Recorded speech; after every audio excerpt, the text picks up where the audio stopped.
Can you think yourself to death?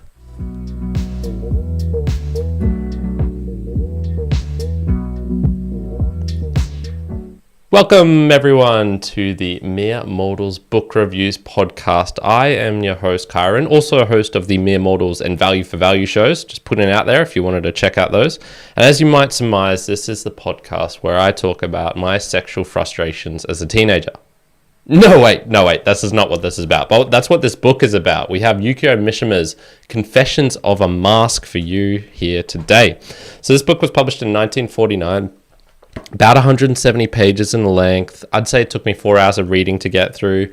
The pages are pretty full, but also it's just not a big book in general. We follow a young, rather frail boy called Kochan, that's like the diminutive, the nickname for this young boy. And it's set in the 1920s to 1940s period in Tokyo, in Japan. So it's kind of got this backdrop of World War II occurring at this time. And we see it's mostly his internal monologue / stream of consciousness / random thoughts occurring, and we get to partake and see these, be privileged to these, as well as some interspersed with sparse dialogue, which he has with other characters. But it's really, most of the book is up in his head. And it's going from him from a rather young age, starting from when he was born, I guess, but mostly in this kind of period where he's just starting to hit puberty, and he's he's starting to show some interest, some sexual interest, but in boys, not in girls. So it's mostly of his homosexual desires, especially for another young boy called Omi. And, we also see this rather bizarre fascination that he has with blood, with death, with kind of torture, with killing, especially of his own death, which he kind of looks forward to. It's something that he wants, but also just of other people as well. He's got these fantasies that occur in his head.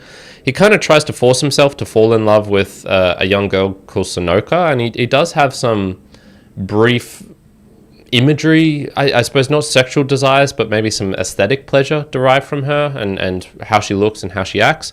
But ultimately, he struggles to control his true feelings, and this book is mostly told through snippets of self-analysis.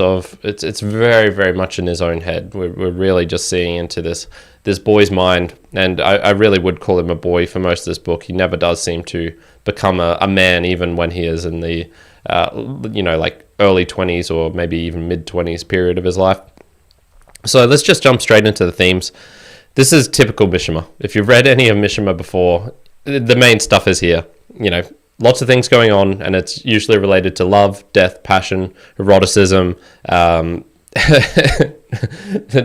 blood, torture. There's strict Japanese culture. It's all very similar of the plot lines of his books, I would say. But what I want to focus on this book is, in particular, the self-loathing of this character, Kochan. And I'm very specific with my word choices here, because it's not self-destruction, as he chooses to live and he makes an effort. He briefly contemplates suicide, but it's no, that's kind of beneath me in a certain sense. It's not self-harm, as he doesn't physically hurt himself or do anything to himself.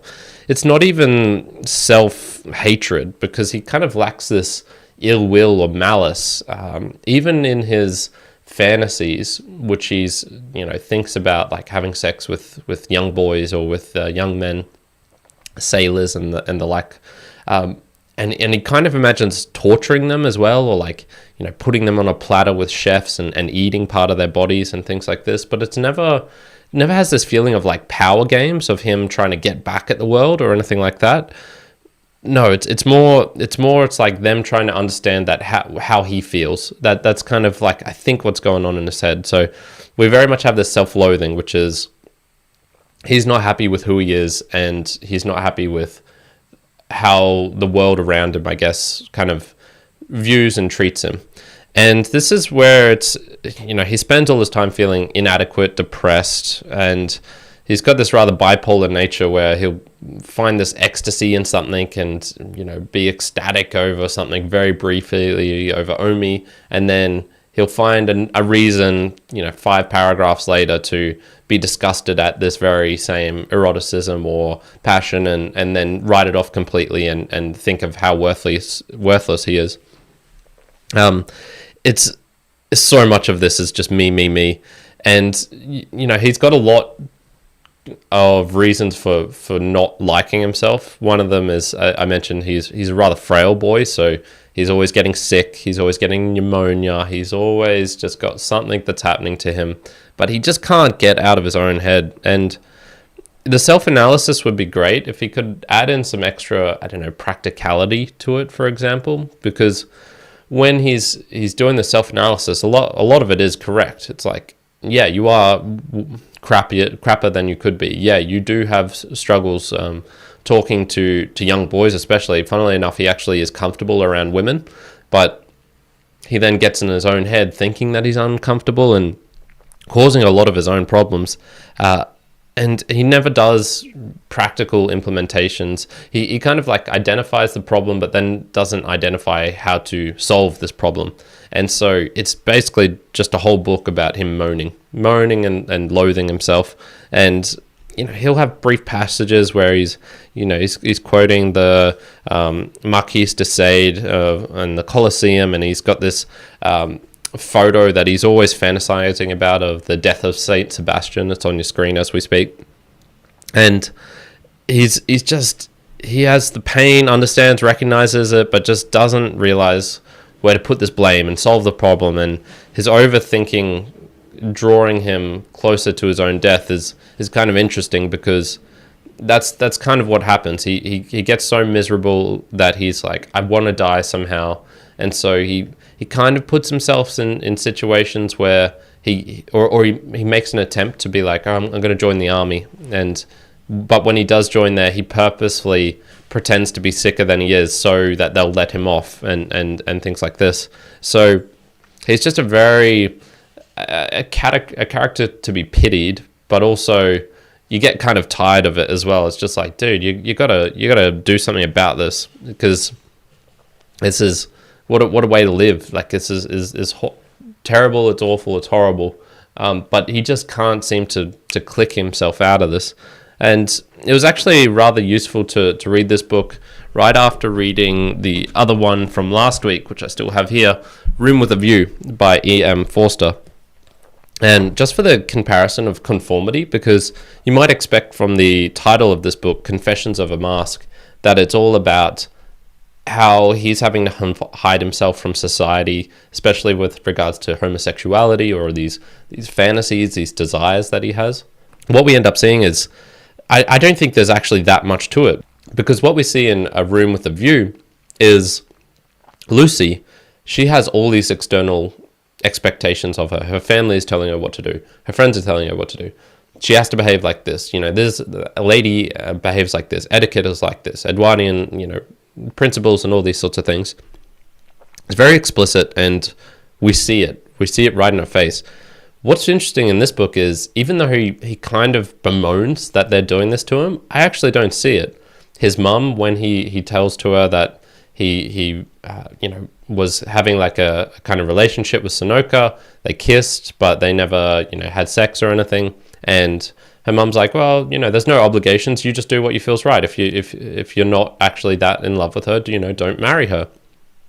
His friends, I think, are rather accepting of him and his bizarre behavior, when they can kind of tell, like, he's lied about having sex for the first time because he couldn't actually do it in this brothel, and they thought maybe he's homosexual or something. Like, they didn't lambast him. They were just kind of like awkward and silent about it. But I don't see the problems that he was having of being like an oppressive society, even though Japanese culture does kind of seem like that in some certain regards, and especially kind of during this wartime period where it was very much about being national and fighting for Japan and the land of the rising sun and all these sorts of things.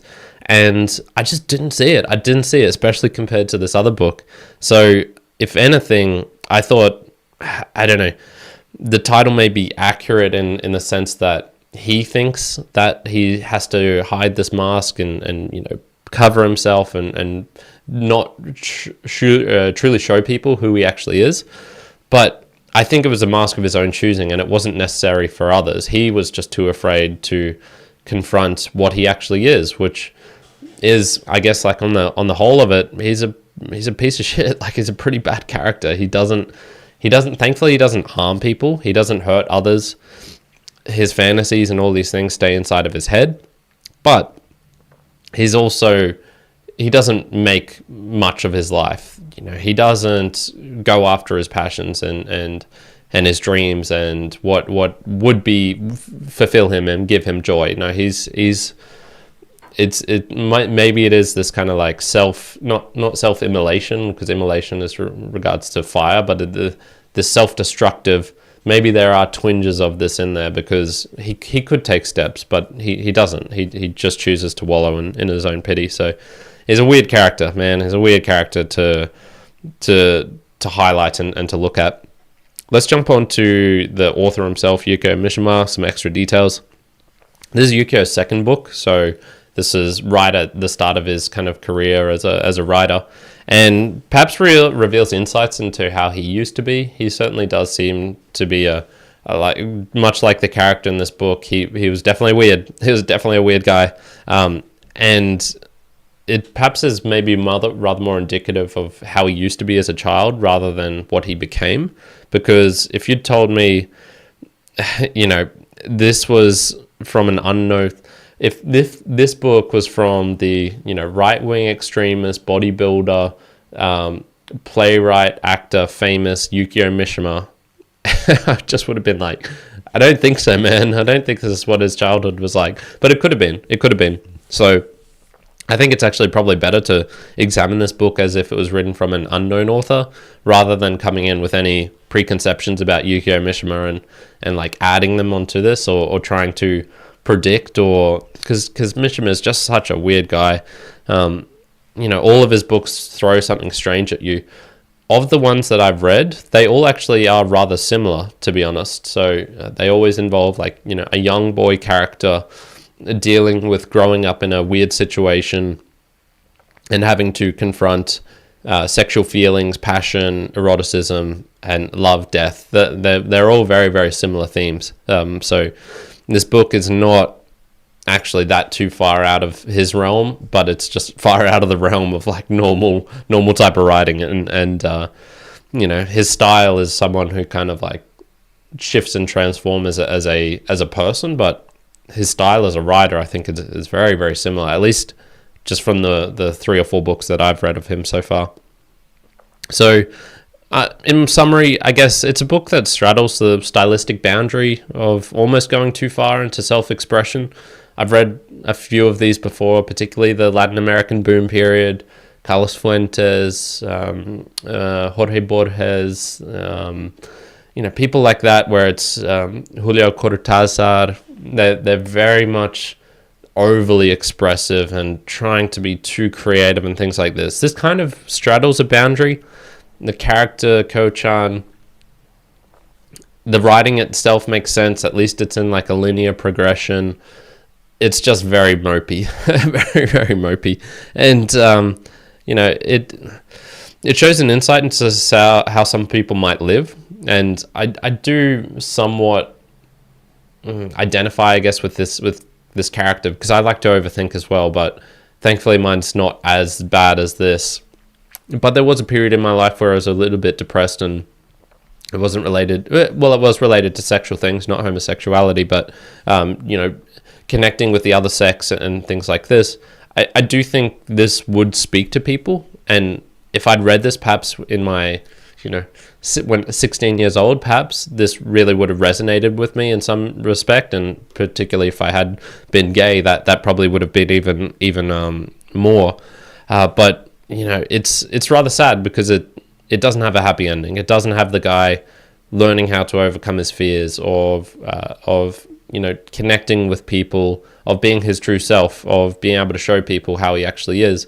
And I think it's a shame, because people would be mostly accepting of it, I believe, or he could find his crowd of people who are accepting of it. And it was like a false choice. He assumes that it would all go wrong if he did. But I mean, everything was already going wrong. His life was pretty crappy. The probably the biggest thing from this was the ability to instantly analyze your feelings.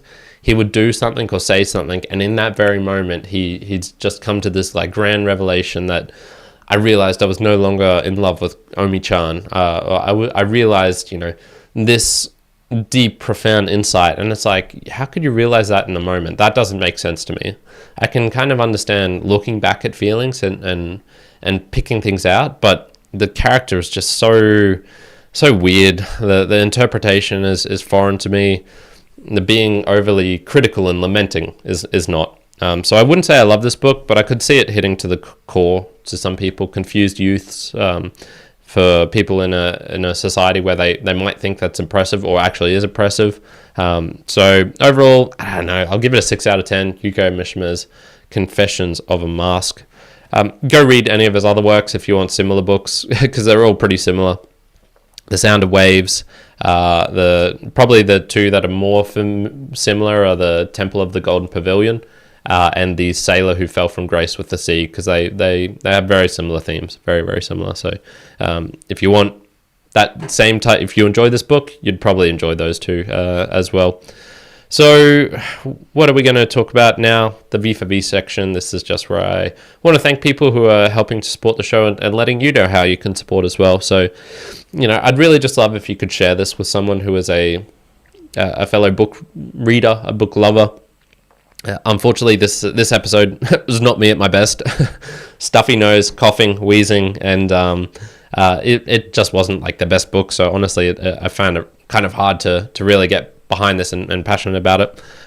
But I would love if you could just share this with someone, value for value. I put all this value up front and I just ask you return it in some shape or form. You can also do this in other ways by connecting me with the social links below, giving me book recommendations. I really love those. And you can also do it via supporting financially the show, because it does cost money to create all the lighting, the spending time, things like this. And so there's a PayPal link down below. So I would really appreciate that if you got some value for that. Just return me however much you thought it was. These go for 15 minutes to half an hour. How much is 15 minutes to half an hour of your time? That's one way of thinking about it. So a last little reminder here is that I do go live 10 a.m. Australian Eastern Standard Time on a Thursday. And I will hang around in the chat for a while afterwards as well. So if you do feel like joining in and just chatting, I do really appreciate that. We have had some pretty good people jumping in the last couple of weeks. Unfortunately not today, but that's okay. I'll still hang around, so if people do feel like joining in, that's really fine. What's coming up next? I definitely have a Virginia Woolf book. It's not A Room with a View, it's a Room of One's Own, very similar title. I probably will read The Handmaid's Tale by Margaret Atwood, I think is her name, and then The Innocents Abroad by Mark Twain, and then I go to Brazil, and so one, I'll do some book reviews for a little bit, and then I'll join back once I've got a regular schedule there and can know what I'm doing there and things like that. So we're going to leave it there for today. Thank you everyone for tuning in to this, whether it be in the live or the post hand as well. Very much appreciated in any case, and I do hope you're having a fantastic day wherever you are in the world. Ciao for now. Karen out. Bye.